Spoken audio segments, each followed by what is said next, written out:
Hi everyone, good morning. ఈరోజు నేను బూడిద గుమ్మడికాయ ఉడియాలు ఎట్లా పెట్టుకోవాలో చెప్తానండి. సో నేను బూడిద గుమ్మడికాయని తీసుకొని నీట్గా వాష్ చేసుకున్నాక చక్కగా తుడుచుకొని చిన్న చిన్న ముక్కలుగా కట్ చేసుకున్నానండి. ఈ కట్ చేసుకోవడమే కొంచెం పెద్ద ప్రాసెస్, కానీ హెల్త్కి చాలా మంచిది కదా. ఎందుకంటే ఆ గుమ్మడికాయని మనం జ్యూస్లా చేసుకొని కూడా తాగుతున్నాం అట్ ప్రజెంట్ డేస్లో.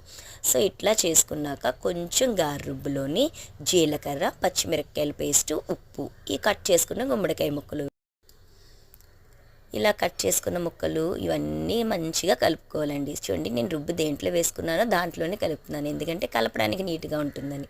సో నేను ఒక షీట్ తీసుకున్నానండి, కవర్ మీద పెట్టుకున్నా పర్వాలేదు. అట్లనే కాటన్ క్లాత్లో పెట్టాలనుకుంటే కొంచెం తడిపి పెట్టాలి, లేకపోతే వంటేస్తాయి. సో నేను ఇట్లా పెట్టుకున్నాను. ఎండకి ఒక 2 days ఎండితే సరిపోతుందండి. టేస్ట్ అయితే చాలా బాగుంటుంది.